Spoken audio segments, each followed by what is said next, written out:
be your year. Make an old man proud of you. Forget about the tears on the level.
How about now? Sorry, y'all. If y'all watched last week, you saw that like my system crashed and burned really hard. You know. Thank you. Y'all can hear me now though, right? Yeah, last week not last week because I was off for my kid's birthday. But the week before we had Armin from Notch on, and the computer crashed and burned really bad.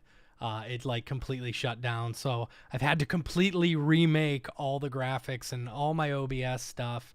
And I figured while I was at it, I'd go ahead and try and do the vertical ones as well. So we're gonna see how it looks on Instagram. Hopefully we don't get any more dings or like whatever. It's good to have y'all here. Thanks for hanging out with us. So, all right. We're live on Instagram. We're live on the YouTubes, as we can see.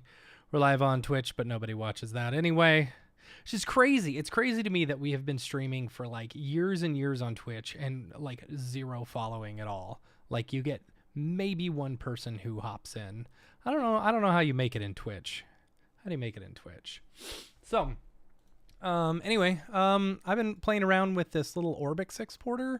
So, it's pretty cool. So like, as you've got like a scene, you know, in Houdini, I have found that the hardest thing in Houdini, as far as working with Octane, if you want to get it up to the render network, is, you know, figuring out the best course of action for getting your files out. And when you're working in massive files, you know, when you're working in massive files like Houdini stuff, you can't just export the entire thing to Orbix. And it's the same thing with C4D. Luckily, they've got the C4D importer for the render network, but I've been building out. I saw Andre Lebrov had done a whole Octane tool set. And as I was looking at it, it's like, oh, it's only Solaris based. It's not based if you're just, SOPs level, object level. So I was working on building out this exporter so that you, instead of exporting, like all of it at once, you can export sections and then put it together in standalone so that it's not so massive. But yeah, so I'll show you what it looks like. Let's start with the grid. And then maybe we'll play around a little bit, Let's do a cube, because that's what you do. Let's do a merge object. We'll throw the grid and the box together. We'll flag that, and then let's do a sphere as well. That's good. And then let's do this down -0.5. That way all that touches the ground. And then I know you're supposed to use a transform, but I'm not using a transform, just to show you guys what it looks like. Cool. All right. So now that we're in here, we've got our geo, we've got our Orbix exporter. Actually, it's better if we do this. Let's do this. So we'll call this stuff. Yeah, long time no see. I know, right? It's been a few weeks since we've been doing this. So let's see. Instagram. Hey, we've got some people on Instagram. What's up, Instagram? That's fun. Let's see. If I speak over here, is it gonna, if I add text? Hey everyone on IG. Haha. Does it do the text over here, though? Does it bring in the text into there? Let's see. That would be fun. I don't think it does. That's a shame. Like, it'll bring it in from Twitch and YouTube, but why doesn't it bring it in from Instagram? Oh, well. Hi, Instagram folks. Thanks for hanging out with us. I was just showing off some stuff on this new Orbix exporter that I've been working on. Okay, so we'll call this stuff, like you do. I'm going to turn off that grid because I hate it. And then let's do another geometry container, and we'll call, what will we put in here? Let's put a pyramid. Is it called a pyramid? Pyramid. Nope. Let's see, geometry. Let's do polygons. We'll just do another sphere. That's fine. Yeah, sphere. Now I'm over here, right, Dave? So, all right. So now we've got this one, right? Other sphere. Okay, so we've got that. We've got that. Now we got to do a camera, like you do, and then the camera is going to be in the wrong place. So we'll go here. We'll lock our thing. We'll go here. All right. So that's that. Cool. And then we need an Octane render setting stuff. Man, 50K for quarter one. That's awesome. That's so great. Welcome in, Johnny Bojaka. Octane render setup. Okay, so we're going to do that. We're going to do our Octane render setup. And let's see. I think we're good there. So in the Octane Orbix exporter, what you do is you just basically pipe it in, and then you've got a whole bunch of information. So we've got our Octane ROP, which is within our Octane render setup. All we've got to do is go into our Octane ROP, select that. I did the export path as the hip name, then /Orbix. Yeah, I did see that Vimeo's going bankrupt. It's pretty crazy, like that. They sold to some other company and they basically just laid everyone off. That's insane. It's not surprising. It's not surprising that, because Vimeo kind of it was known as like, a YouTube competitor, but then it moved its whole operations and system, like the way it made money, into things like Wistia, or, being the back end for, whatchamacallit, like Thinkific, or the private equity, seriously. What's interesting though is I saw they are also one of the major carriers and stuff.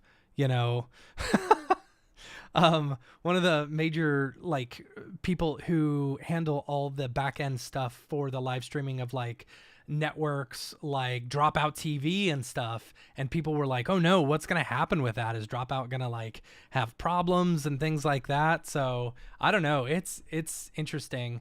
I think Vimeo's big downfall for a while was the fact that like at first you could do like just amazing videos and everyone was using it and it was beautiful.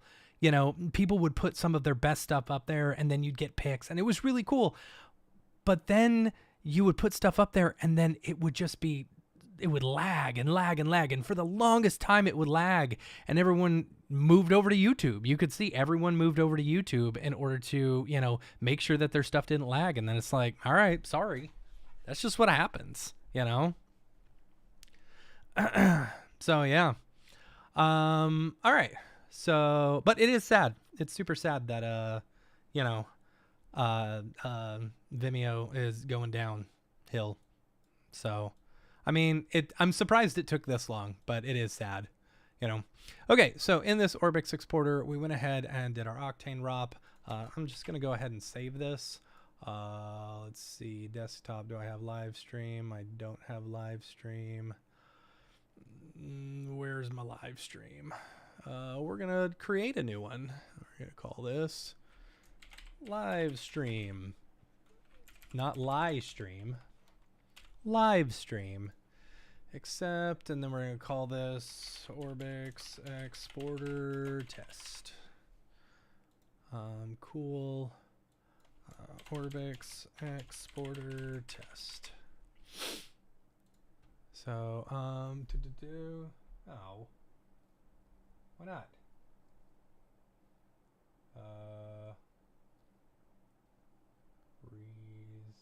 Save and quit, I guess. All right. Well, there we go. All right. We're going to start over. Do. Yeah, I get that. But that's kind of like, that's YouTube, you know? Like, yeah, the ads are annoying and stuff like that. I don't watch the ads because I pay for YouTube Premium, you know? But, you know, it's just kind of, you know, part of the thing. I mean, if you're going to get a free service, you know, then that's kind of what you get. You do that. So, hold on, I'm switching some stuff around so that some of the things aren't covered up on the vertical version. Anyway, yeah, I have been, you know, I moved my stuff all the way over to the Mograph site. I've got my Mograph account, the mattmilstead.mograph.com. So, whoops, now you get to see all my stuff. mattmilstead.mograph.com. And this is where this is where I keep all my portfolio stuff. I don't go to Behance. I don't do, and this is the whole reason why we built the site in the first place. You can put your demo reel, you can put all the projects you've worked on and stuff like that. You can put all your other projects, you know, your main portfolio and stuff like that. Yeah, it is hosted on YouTube as far as this goes, you know, and then in your actual like breakdowns and stuff like that, you could put YouTube links or whatever links, but it's like, you know, I have a YouTube, but I don't really use it for like my portfolio and stuff. I only put videos and I put them as like either unlisted or private or whatever. And then I just do this, you know, on my, my stuff, I've got mattmilstead.mograph.com, you know, so YouTube Premium added an ad-free experience for your embedded video too. Yeah, that would be kind of cool. Like if you could say, okay, I don't want these videos to have ads. I'm going to pay a certain amount of money per month. Of course, that may, I don't know. That's weird though. Would it? Because like a lot of content creators are like hoping for ads, you know? And it's like, okay, what if you're paying YouTube to not run ads on your site? That's interesting. That's an interesting thought experiment. You know? I don't know. That'd be kind of cool. Anyway, yeah. You should get yourself a mograph.com account and follow me on there. You know, that'd be fun. All right, let's see if I think embedded videos don't add roll. I don't know. Let's see. Nope, doesn't. There you go. So another reason to use the Mograph site because you're embedding the videos. You know, let's see. This one.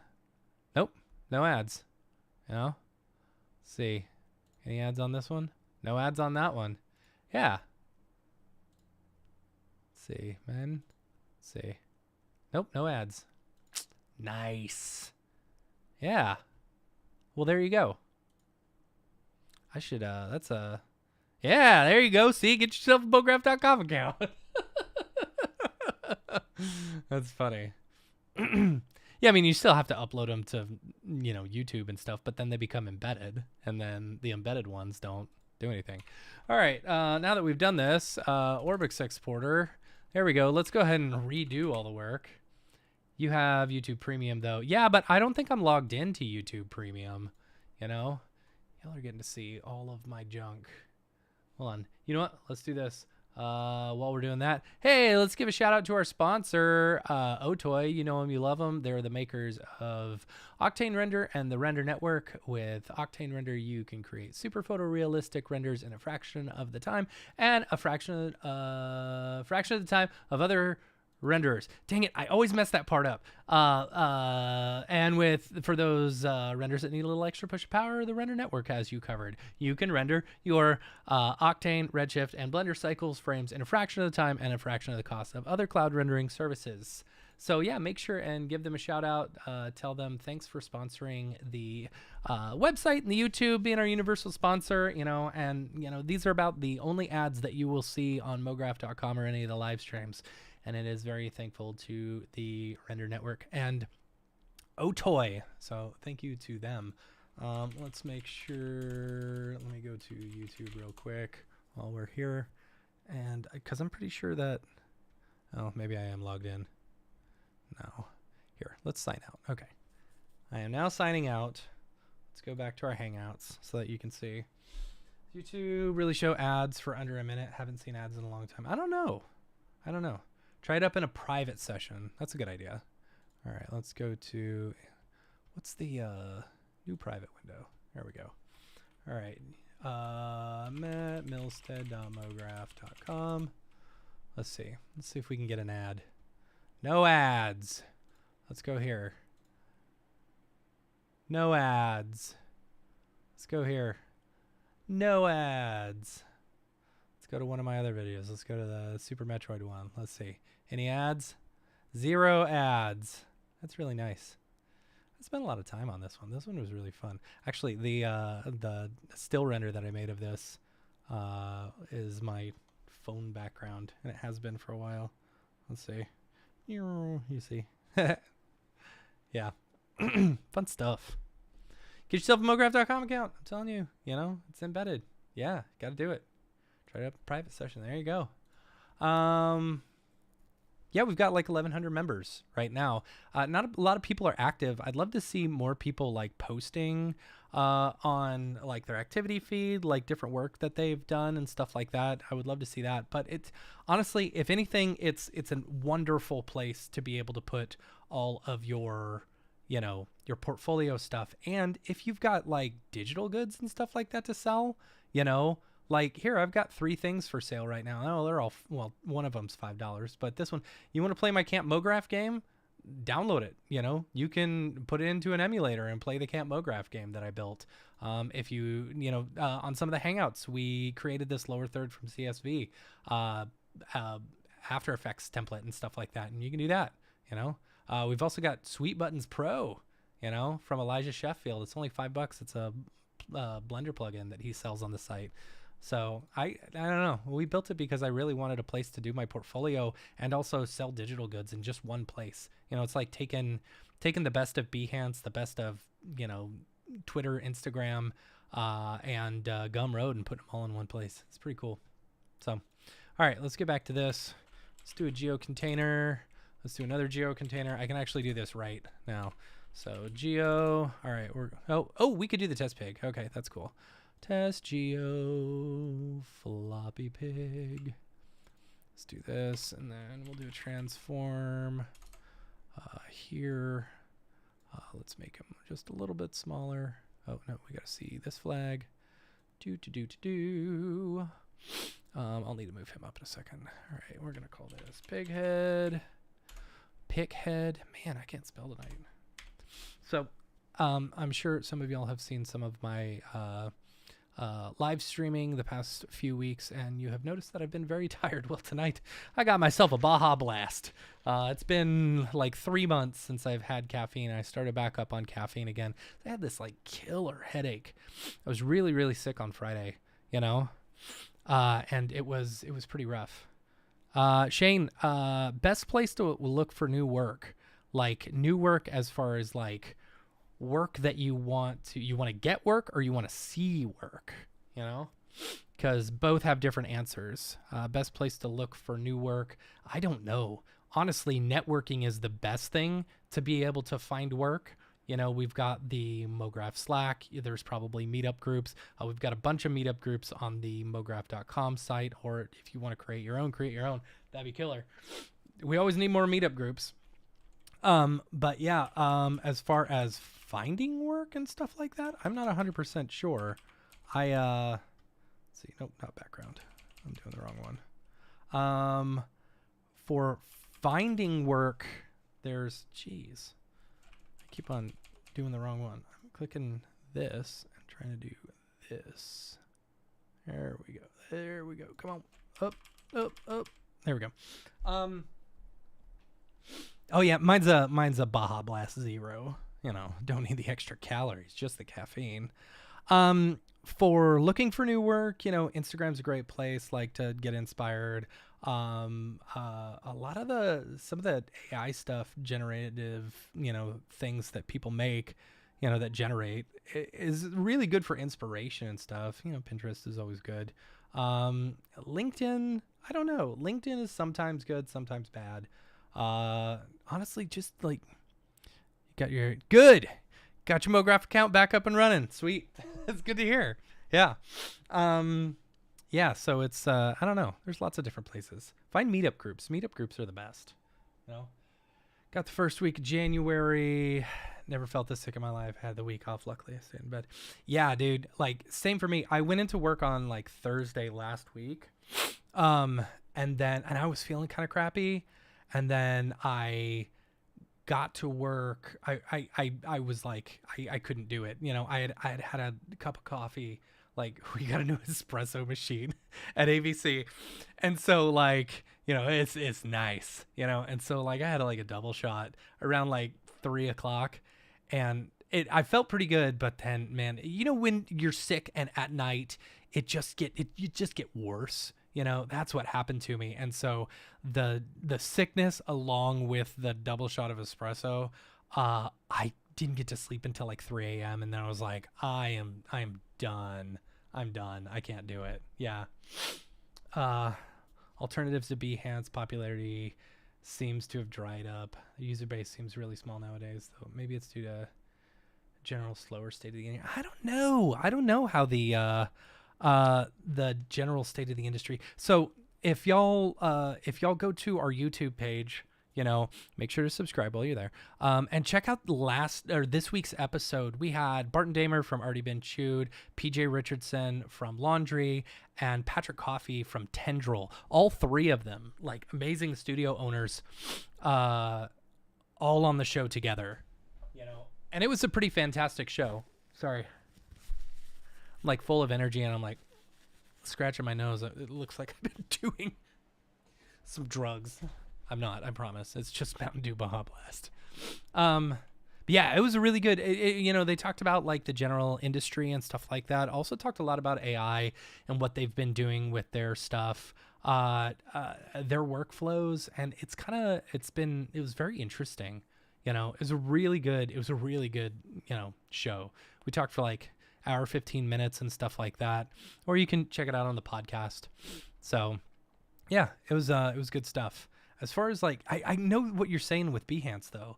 Like, Behance used to be, you know, there was a time in which all these companies were coming up. You know, you had Behance. Do you guys remember Dribble? There was Dribble. Dribble was like, you know, it was going to be like a big thing for like 2D artists and stuff like that. And then, you know, like nothing.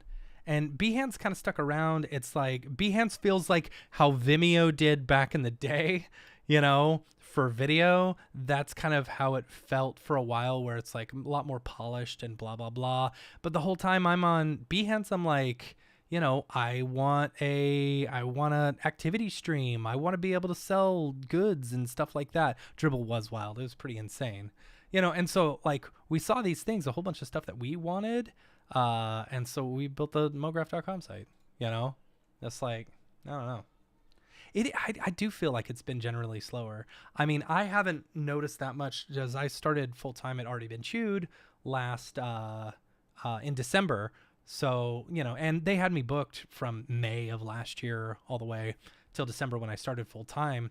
And so I was relatively busy, but I have noticed, you know, I don't have any of my old clients hitting me up for work. You know, typically January, February are my really slow times. And then it starts getting busier in March until, you know, November, December.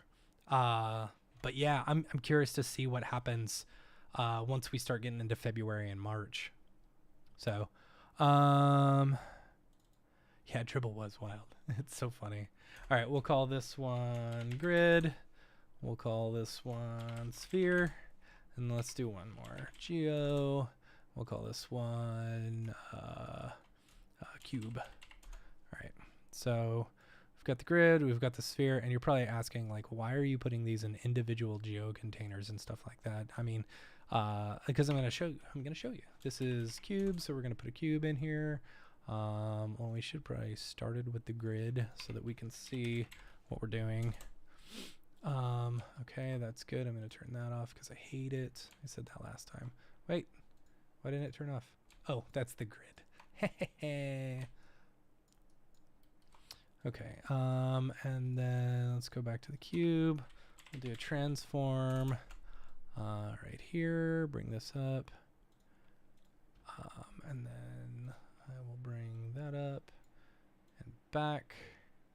Let's see, let's do 0.5 so that it actually touches the ground. Okay, and then we need a sphere in here. Let's do center, we'll do 0.5. Nope, 0.5. And then we'll move this one as well. Right there. Then I'll bring the pig head up. Yeah, I know I didn't do a transform on the other ones. Or on this sphere. All right, so we've got that. All right, let's go ahead and save this.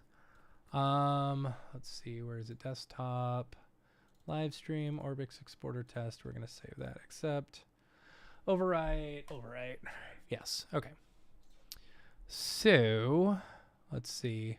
We've got the Orbix exporter. We've got the sphere. We've got the cube, the pig head, and the grid. And now we need a camera. We're going to do our camera and like do this, lock the camera so that we can do that. Now we've got all of our stuff in here. All right. And then we need an Octane render setup, and we'll throw this here. Now, I just learned today, apparently, you don't have to have the Octane render setup like this. You can actually do it differently. The Octane render setup has both your ROP and your render target as well, and you can actually do those separately. If you like creating multiple ROPs of stuff, so say you're doing multiple shots and stuff like that, and so you need different render operators for all the different shots and things, you can create ROPs, and then you would just create your render target inside of your materials. So like you do render target, Octane render target, you would do that, and then you would create the ROP in your out. So you do like a ROP, Octane ROP, Octane, yeah. So you do that one, which you can do that, but I really enjoy, if you're just doing something simple, do it on the object level, just set up your stuff there. I'm gonna go ahead and move all these together.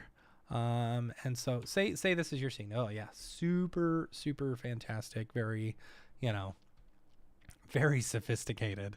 And then we've got that. So what we're going to do is we're going to pipe our different stuff into this Orbix exporter. Go ahead and save this. We select our Octane ROP, and I want to give a shout out. Hold on, let me find, let's see, Orbix Houdini. Using Orbix for Houdini. Brendan Predness had done a free Houdini script for a batch exporter. So like I kind of took this script that he created and adjusted it in order to allow editing of contents. Where is it? Type properties. You'll see I went through and actually expanded on it and added a whole bunch of more code in order to do different things for it and stuff, such as like I made it to where it would take the let me go ahead and select my render ROP real quick. Inside of your render setup in your ROP, I would make sure that it would cache the export Orbix and Alembic files, like whether this is enabled or not. It would cache that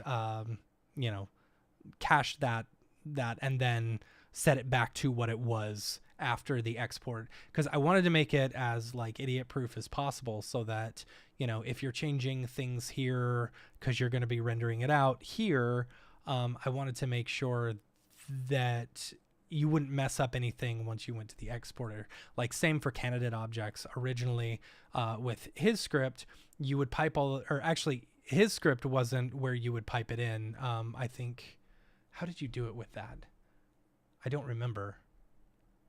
I made it to where you could pipe them in and then it would see that. So what it does with the exporter is it sees the things that are piped in. It changes the candidate objects in here, but it also will store this information into the cache and then put that back. So you're not messing up any of your scene. You're just exporting straight on object level, which is pretty cool. So in our Orbix exporter, we've got our export path, which I've got as, basically it creates an Orbix file inside of your project file, and then the export name, you can set it to whatever you want. So if I was to change this, like say this was only the lights, I could put lights and then it would change the export name to whatever the operator is, which is lights. So frame range, we can choose whatever the frame range we are. So if we had, like, for example, the pig head, and we did this and we went to our translate and we did like a motion effects and did some noise. Where's the noise? There we go. So let's go ahead and play this because it's all over the place. Let's bring down our amplitude quite a lot, and then is there a roughness? Yeah, we'll smooth that out a bit. And then period, let's make it a lot slower.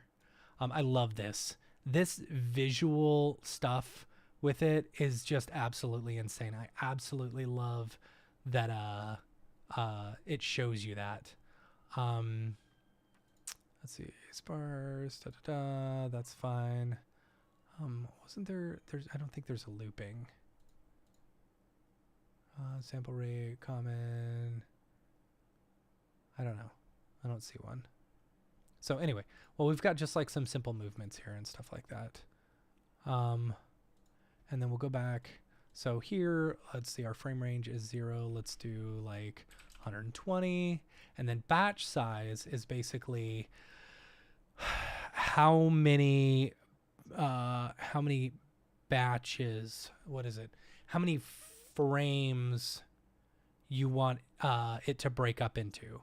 So if you do like, 10 frames, it would do 12 different Orbix files because it's doing batches of 10 frames each. Now that's really good if you're using something like Deadline, because then you can send it off to Deadline and let individual computers chew through those individual 10 frames. So if it's like a massive scene and it's taking, 10, 20 minutes per frame in order to do that, you can then send it to Deadline and it will break those up into individual things for your computers, which is pretty cool. Through Meta, Montreal.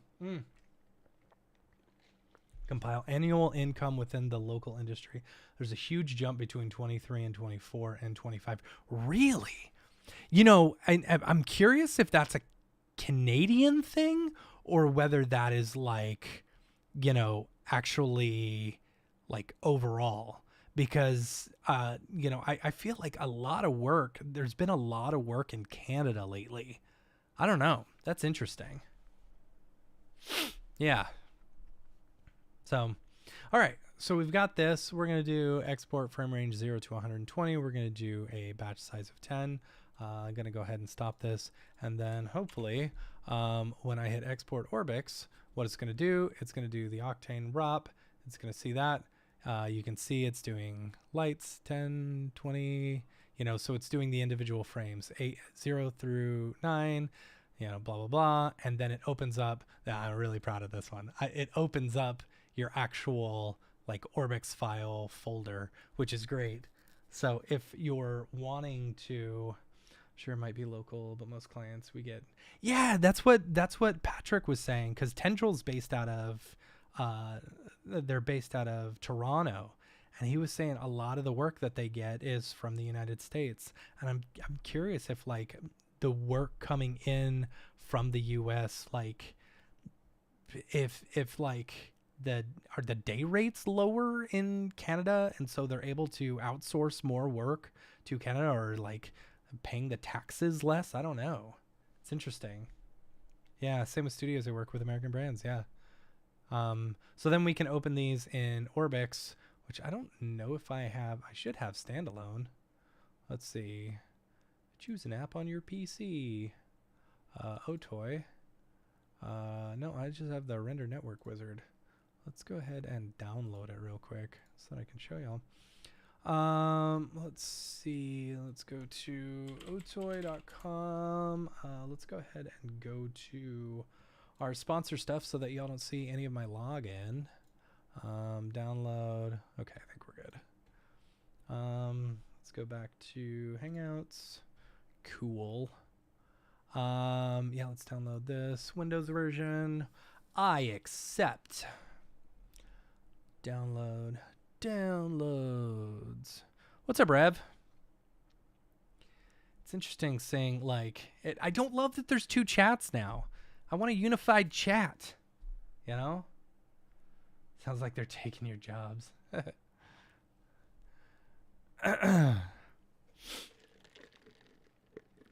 Anybody reading any good books lately? Anything good? I just built a library in my... I changed my dining room into a library. I really like it. It's a great place to just sit down and read a book. But all the books on the shelves are just trophies. I read everything on my Kindle anyway.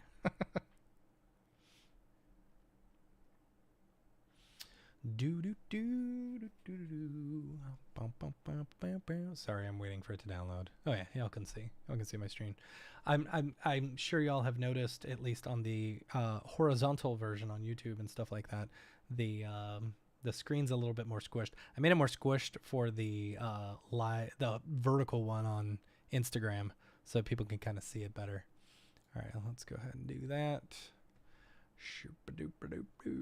Come on.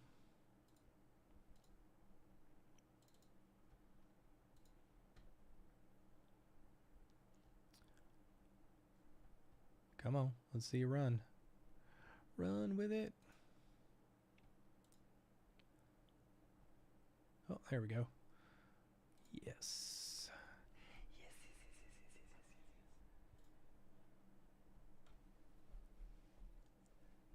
Oh.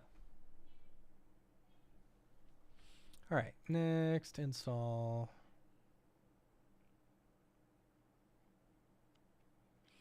They're taking their gerbs.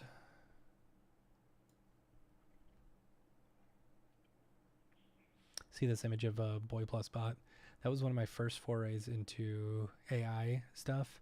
That whole background, minus like these rocks and the grass and stuff, that whole background is AI. This is the AI picture. They're just stuck in the background. You can tell because it's like kind of weird. You know, I like it. It's like, what is that? What is that? Let's see. Allow changes. Yes, but I'm pretty sure I... Oh, let's do that. Yes, quit. All right, so now let's open up our desktop. And yeah, I know it's mirroring my screen. My screen. Mic volume's really low. It's just because I'm just talking to my I'm ASMRing right now. Sorry. I'm talking to myself. Live stream, Orbix exporter, Orbix. So it's made all this. Now we can open this up into our Octane render. Now I need to figure out, so what I'm working on, we collect, sure. You can have my data. All right, and then we'll start that.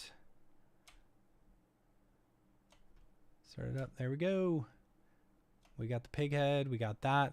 And what's cool is like, okay, so let's go ahead and close this down with our Orbix exporter. You know, we saw all of that. Say we don't want the pig head and we just want to do this, then we'll export our Orbix again. You know, it'll go through, do its thing, chugga chugga choo choo. I'll jump scare right there, sorry.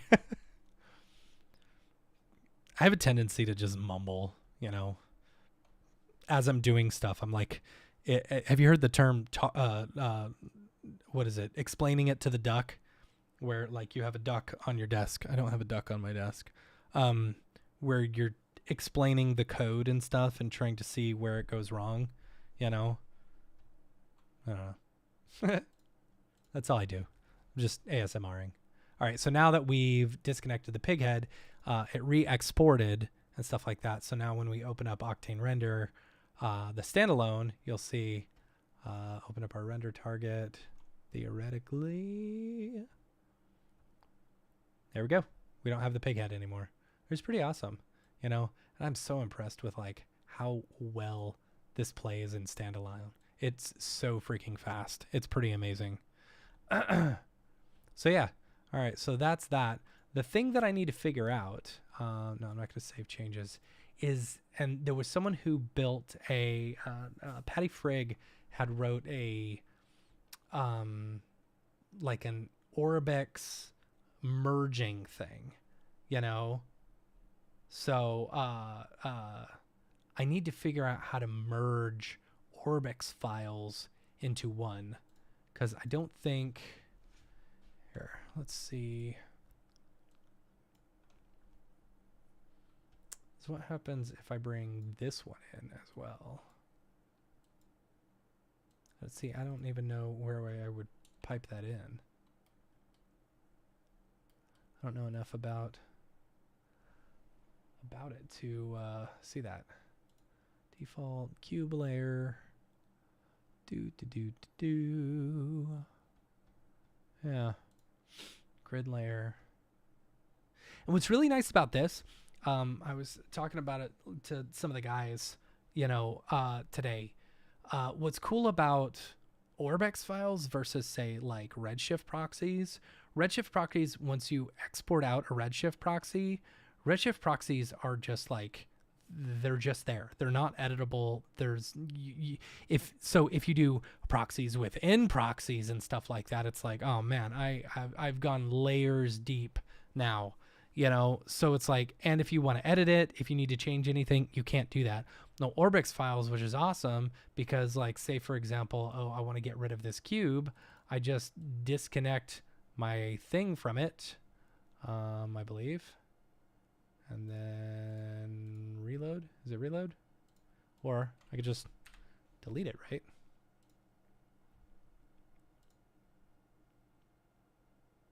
I believe. Maybe I lied. Did I lie? Default material, grid layer, sphere, geometry. Oh no, it's the geometry.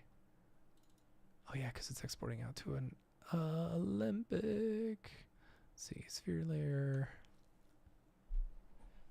Layer, grid layer, cube layer. See, it's gone.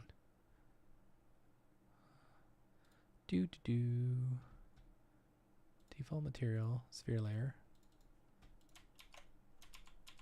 Let's bring it back. Bring it back now, y'all. Stop. There we go. All right, so now we'll get rid of the cube. Then we'll play. Oh, it's still there. All right. How is it doing that? What am I doing wrong? Go in here. Let's bring back the cube. Stop. I know, I hate RS proxies. They are a pain, you know, especially when you're doing proxies within proxies. It's like, it should never happen. All right, so geometry, bump, I got the cube, general visibility, like, okay, so for example, let's turn this down to 0. See if that works. So then our render target, I mean, if you get that, that's not great. Let's go there, camera visibility, shadow visibility, dirt visibility, and turn all this off, right? So let's do that. We'll reload it. Cube layer, visibility, camera visibility, render layer ID, trace sets. Oh boy.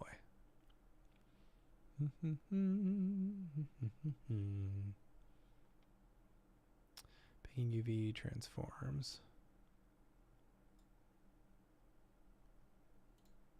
It's weird that there's not like a reload button. I wonder if that's because the Alembic is intersecting with it. That's interesting. Let's see, environment, output AOVs, imaging, post-processing, camera, environment, visible environment, geometry ABC, cube layer, general visibility, see all that. Let's see what this is. Ooh. Import settings for your geometry ABC. Load vertex, normals. I'm just talking to myself, so don't get scared when I'm just mumbling.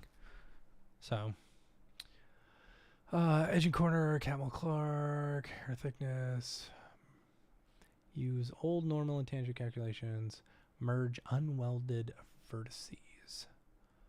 Declare hide pin. Huh. Hide pins? See, how do I take this thing off? Whoop, wrong one. Here we go. Now,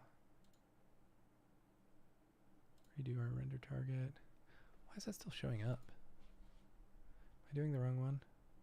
Here's a sphere. Here's a grid layer. Cube is right here. Delete that. See, it created an alembic. What are these? These are our individual settings, right? If you tried the new texture-based displacement in 2026, it's pretty insane. It feels like Octane. I haven't. I mean, you know, I know what it is, but I've been, I don't know. I have been busy.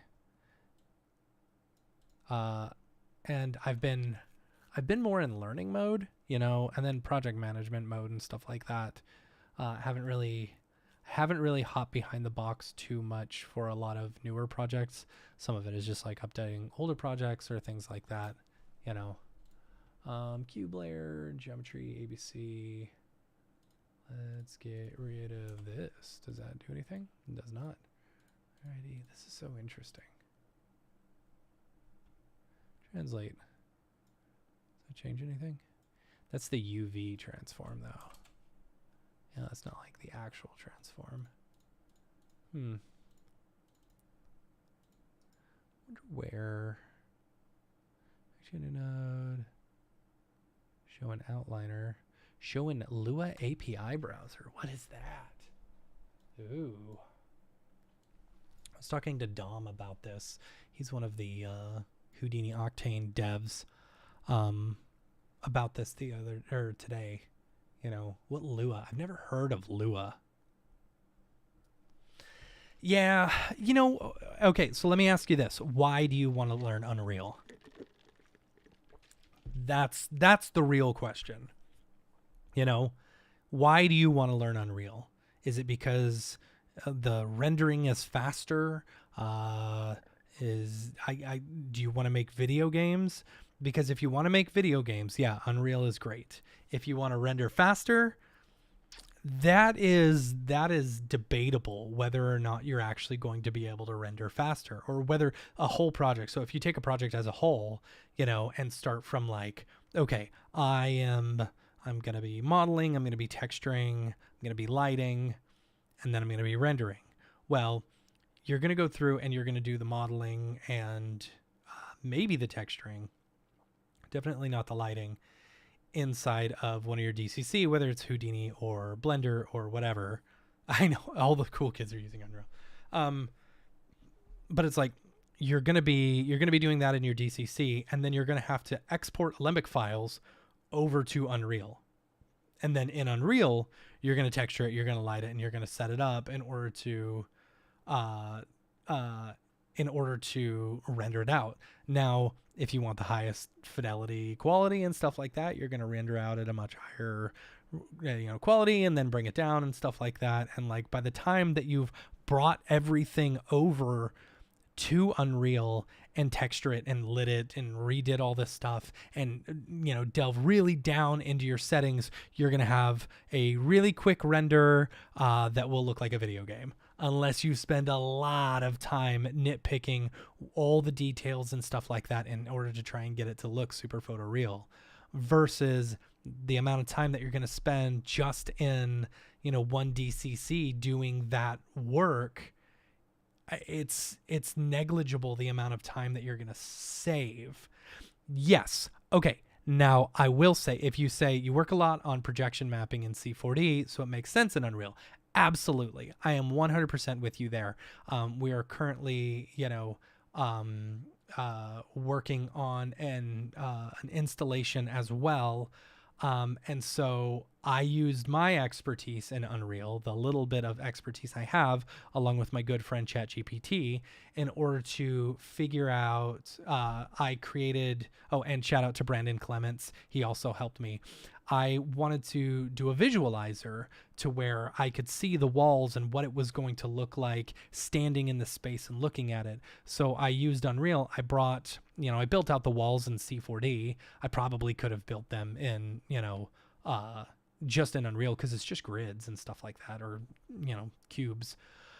So I built that out in C4D, brought that Alembic file over with its individual pieces, its 3 walls, its floor, and stuff like that, and then created a VR app. But I had to go in and do a bunch of blueprints and stuff like that in order to correctly map MPEG-4s onto the floor. So what we would do is we'll render it out spherically, or render out the walls and the floor and stuff like that out of After Effects, and then render out a MPEG-4 of each one. And then I would bring those and use those as textures so that we can then stand in the space and look what it's going to see, what it's going to look like when it's projected on the walls and stuff. That, fantastic. As a visualizer, it is so great to be able to see what your final project or product is going to look generally like, and I built it in a way to where if we want to test, additional, so say we're building out, 15 minutes of footage and we've got 5 different scenes, so we can render out, all the 5 different scenes separately and just replace them in on the headset, just those files, and you'll be able to, see everything. It's really cool. Projection mapping stuff, and yeah, I can see you learning Unreal, especially if you're going to have interactivity. You may actually want to look at maybe Touch Designer. Some of the stuff that Dave's been doing with Touch Designer is absolutely fantastic. And then, Unreal's really good as well, but yeah, okay, for that, I will say, okay, you're good. You should learn it. It's so easy too. Unreal looks very intimidating when you first get into it, but it is incredibly easy once you kind of get the lay of the land. Once you understand, the user interface and stuff, it's pretty easy. Switchbool. Man, this is so interesting. V group. See, is there something for Orbix? V's. Do, do, do, do.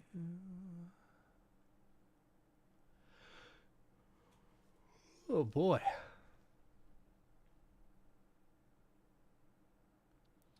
Materials, OCIO, that's cool. Output, AOV layers.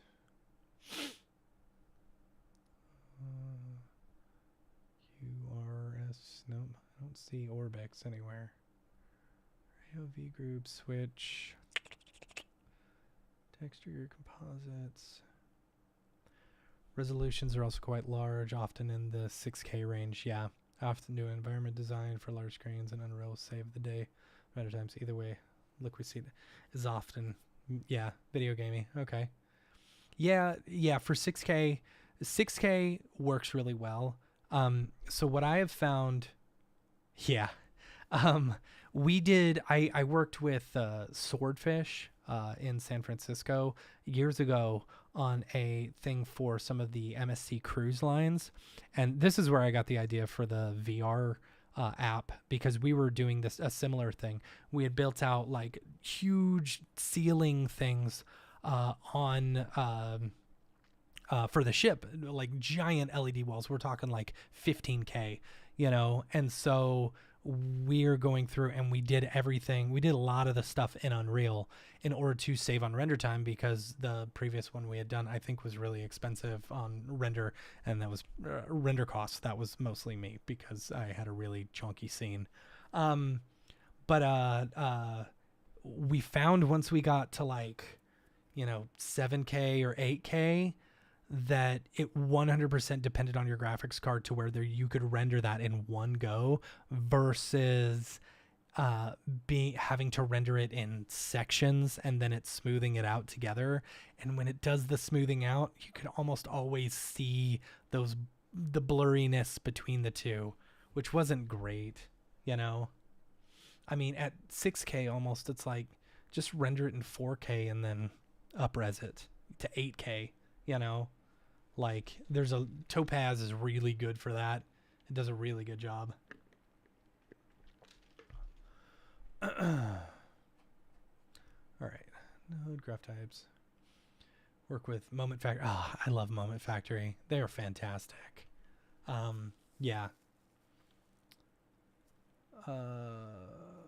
Walls and projections on building, fun stuff, but optimize and render time is really a blocker. Yeah, absolutely.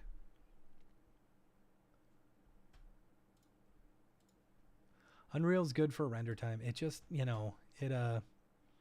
has its caveats just like everything else. Save changes, no. All right. Lights. So yeah, all that to say, this is my Orbix exporter. I need to still figure out things that I want to do. I want to be able to build an output to deadline, and be able to send this out to deadline as the individual batches.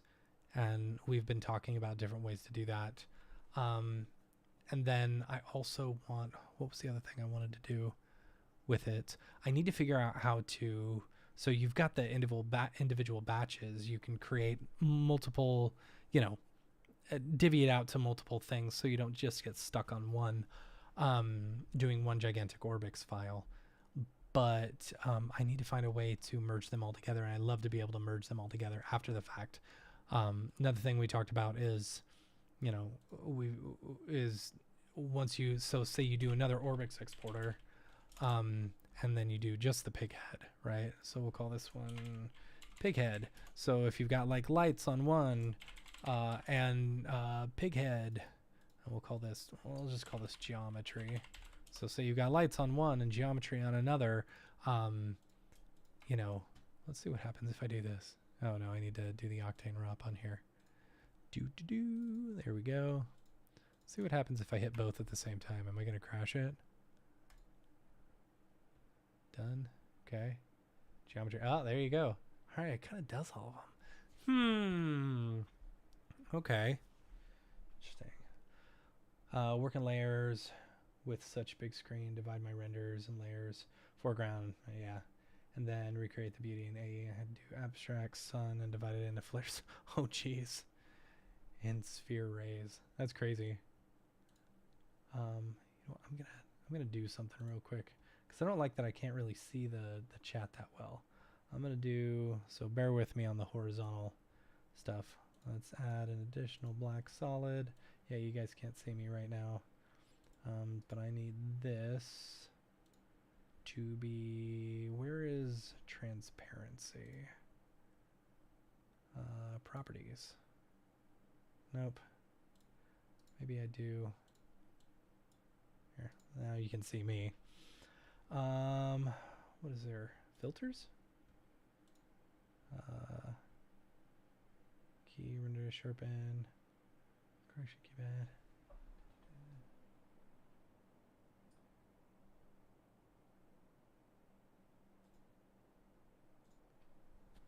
I feel like this should be really easy.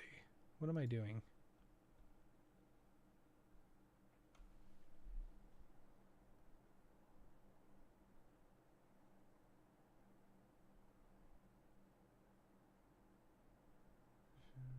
Transform properties.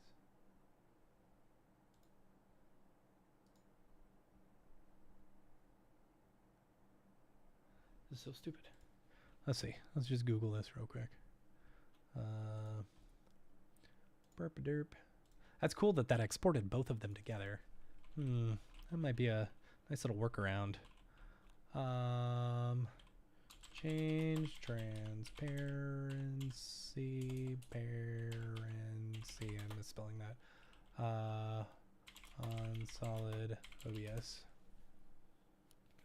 Transparency, right click source, select filters, click the plus button, add color correction filter. There we go. All right, so filters, color correction. Call that color correction, gamma contrast, opacity.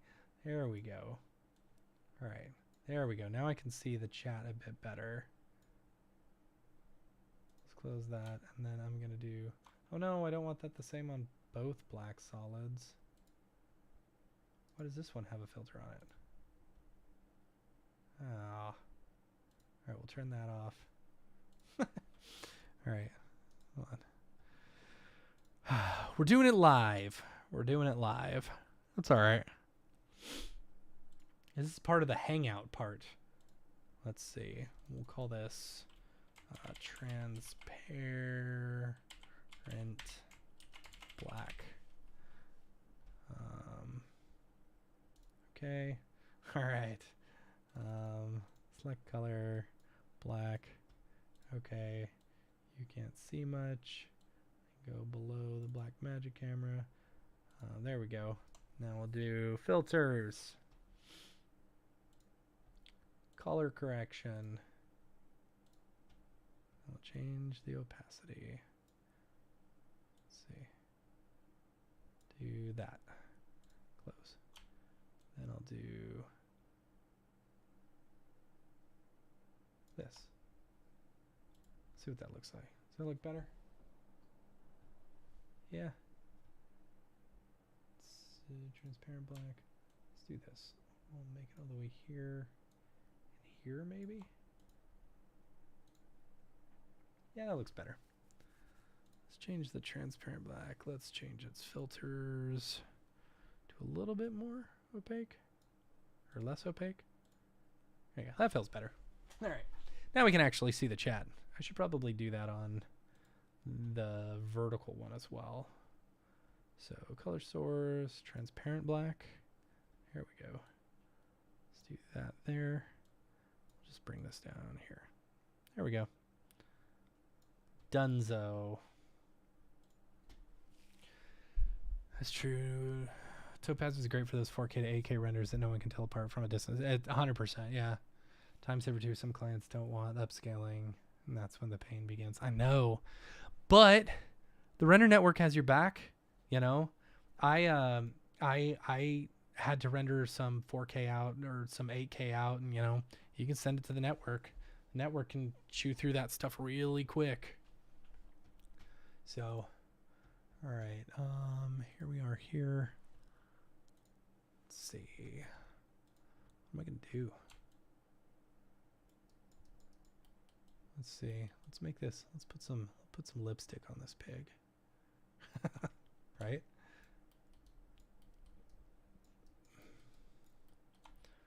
Orbix exporter.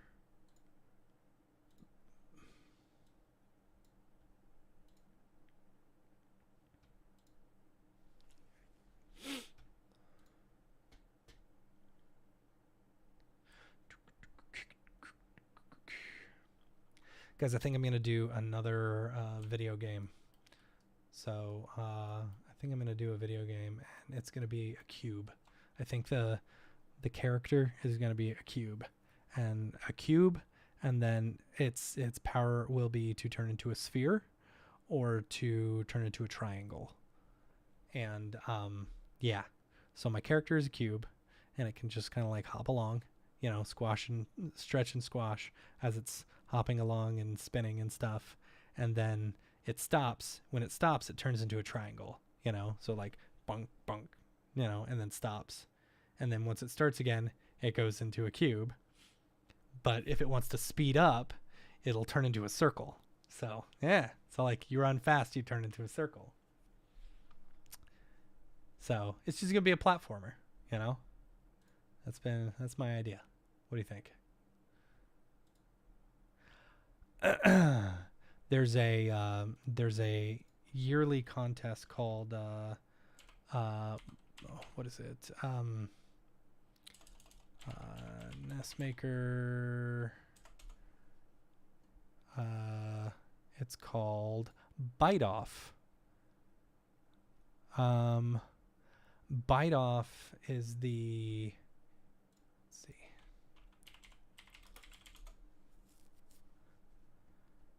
Sorry, hold on. Getting text messages.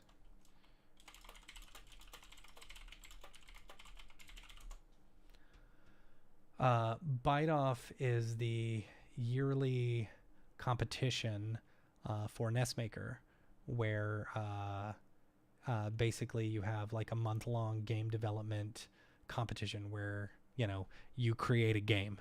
It doesn't have to be a full game, but it's just like an introduction to a game using Nestmaker stuff. And theme revealed. It'll be revealed in a couple weeks, and then you've got until March 31st to submit it. And then they're doing a big reveal and stuff like that, and the awards and stuff at Midwest Gaming Classic, which is going to be fun. So if you're in the Midwest, like the Milwaukee area, April 24th, come find me. I'll be there. I'm really excited. Introduce me to the render network. Save my a few times prices. Prices are legit, and it's perfect when you have 60-hour render without the budget to render in 45 minutes. But yes, you can wait a night. Yeah, seriously. Yeah, it's really nice. And you know, it's one of the joys of working with Octane as well. You know, Octane is actually a little bit cheaper to render on the render network than say Redshift. Redshift, you know, they have to pay for the Maxon licensing. Maxon, they got to take their dollar. So they pay to license like C4D in order to be able to use a C4D uploader and, you know, on the render network and stuff like that. So, you know, if you're using Octane, it's a little bit cheaper, you know, which is nice. So yeah, Bite Off is going to be fun. I think, you know, on the Mograph Hangouts, I say, you know, that's a weekly free for all where we, you know, we do Houdini, we do Blender, we do whatever, and video games as well. So I think that may be our big push in a couple weeks, is to get that game done, which will be fun. I think it'll be a lot of fun. So, what else? What else, you guys? What should we do? What should we do now? I like the Hangouts. I like just hanging out. It's super nice. Oh, do y'all know about this? I introduced a few people to this. A lot of people don't know about this and the Octane Octane tools. Let's see. that it? No, that's not the Octane tools. Octane, here we go. You've got where is it? The live database, right? So the live database has a whole bunch of already pre-made materials and stuff like that. So if you need like a wood or bamboo or a weave or something like that, you can just bring it into your scene and use it. And they're all there. Am I frozen? Waiting. Oh, import. There we go. Dook-a-dook-doo. Boom. Close. Weave. Bump. Bamboo weave. You know, it's already made. Then you can drop it onto your stuff. Ooh, that's weird. Why did that do that? Error file name. Could not load. JPEG. Mono. Scale text. Power bump weave. This is weird that it didn't do it all there. Diffuse material. Bamboo weave. Holy. Color space. RGB image. Oh, weird.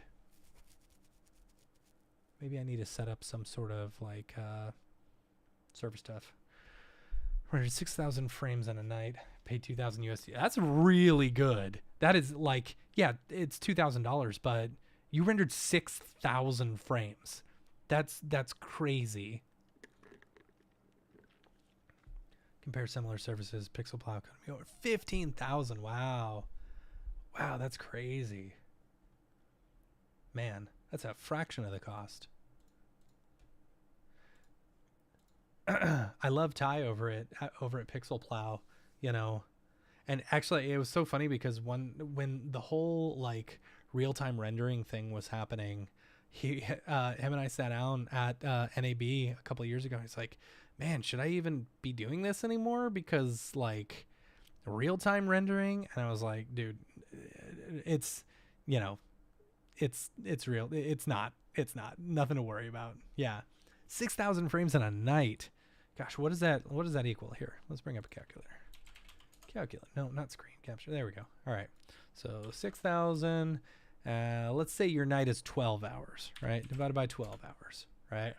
So that's 500 an hour divided by. So that's 8 frames per minute divided by 60. So that's 13 seconds a frame. And that's if you've got a 12-hour night. That's really good. That's really good.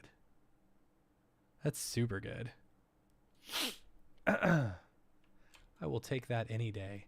I sent something to the render network that I knew like it had a ton of like transparency and like ice and stuff. It was a piece that we did for the, let me see if I can find it. Instagram. Let's find already been chewed. Where is it? Hey, look, Mograph is live. Oh, I already had them up. Already been chewed. So we did a piece for the Utah Mammoth. Yeah, let's see if this piece. Oh, why can't I skip forward? So a couple of these shots were rendered on the render network because, you know, we could have gotten them done, like this shot in particular, with the ice, and then there's the shot at the end as well. Actually, that last shot was also done on the render network. Whereas just there's so much transparency and refractions and stuff like that it was going to take a really long time to render locally. And so, you know, we sent it up to the network. It did take all weekend. Yeah. So that, hold on, here we go. Right here at the end. It took all weekend to render, but we got it done. Actually, no, it didn't take all weekend. It took a day to render, you know, and it was pretty big. We were also rendering at 4K. And then yeah, it's this shot right here. So that one. It was this really long shot, you know, with all the ice coming down and stuff like that. It took us all weekend, and it was pretty awesome, you know. Because locally, that would have taken us, I think it was like 3 hours a frame or something like that. It was insane. So, yeah, we've done a lot of really fun stuff. The mammoth was just so fun and so cool. Good stuff. And then the tusks coming through. I used Boris to track these.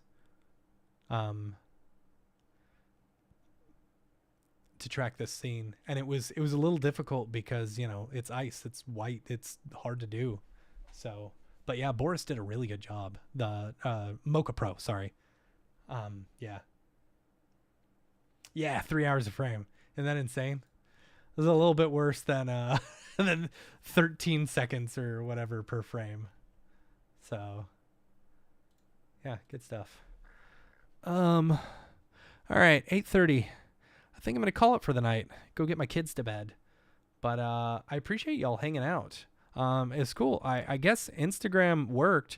We had a whole bunch of people join throughout the night. We didn't have a lot of people commenting and stuff like that, but that's pretty cool. I may do that more. I want to, you know, me personally, I want to start like playing video games and streaming video games and stuff, but not like, you know, I want to do like classic retro games and stuff like that. Well, we'll see, you know. Anyway, thanks everyone for hanging out. I appreciate y'all hanging out with us. I know I didn't really do much. I just talked the whole time, you know. They wanted the work they've done for the Titans in their spot. Sport reel sadly didn't have the green light quickly enough. Oh, interesting. Did y'all did work for the Titans, like Tennessee Titans? Let's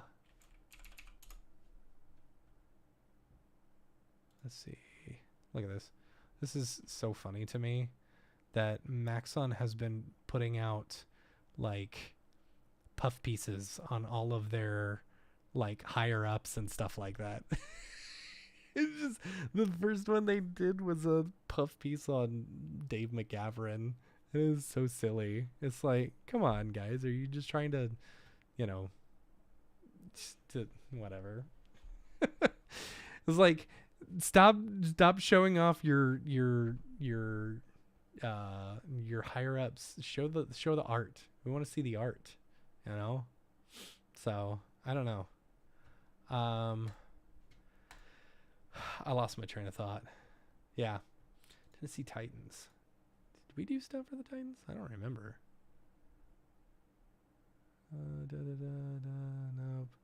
Nope.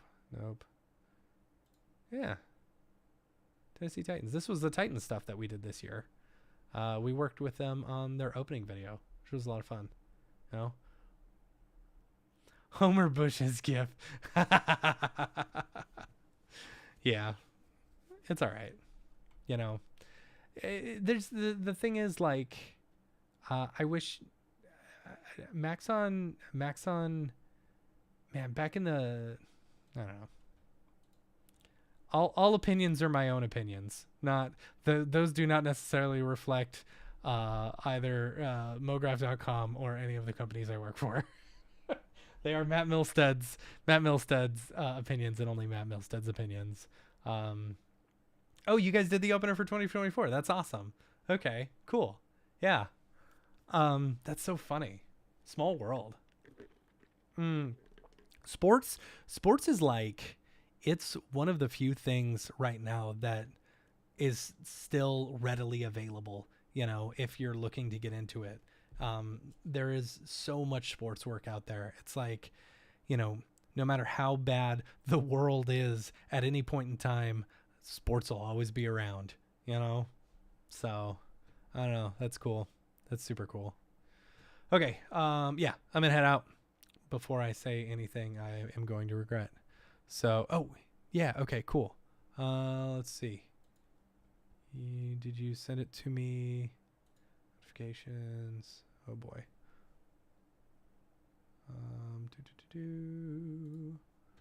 Where's my messages? Oh, there we go. Okay, here. I'm going to go to the sponsor real quick.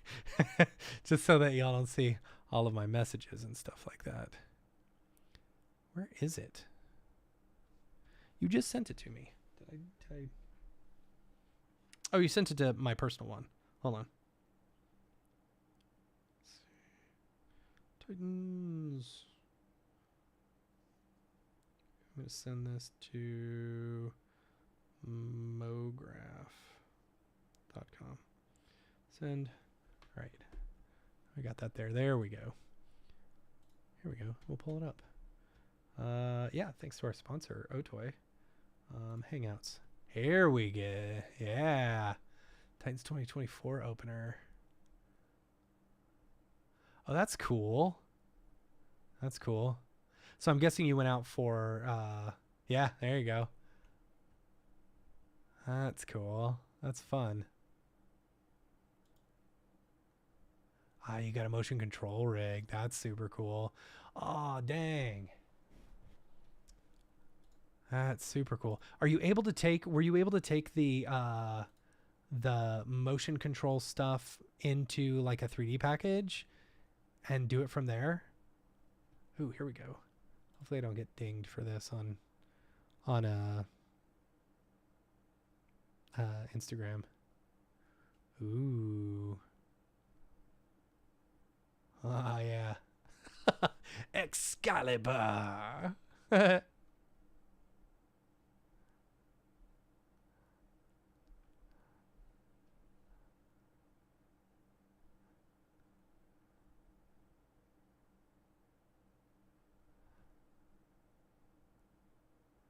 Nice. I like all the light effects. Ah, lock the gate. Good old jelly roll. Oh, man.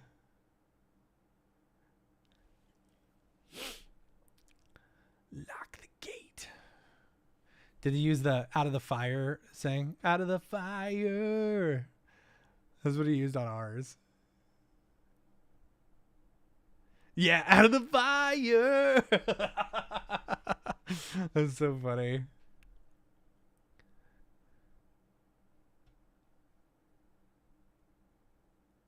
That's cool, dude. That looks great. Yeah. That's funny. All right, cool. Thanks for sharing, man. That's a lot of fun. Sports work is fun. Yeah. Got it. All right. Thanks everyone for hanging out. Make sure I don't know who we have on the show Monday. I haven't called one of my friends yet, but you know, we may take a week off or something. Stopped eating jelly. I have seen him. Yeah, he's super skinny. It's so funny. So, yeah. Y'all have a good night. We'll see you next week. We'll have some fun next week. If I don't have a guest, maybe I'll do another live stream and just like hang out. Sponsored by Ozempic. That's hilarious. All right, y'all. Thanks for hanging out. We'll see you next week. Later, yo. See you.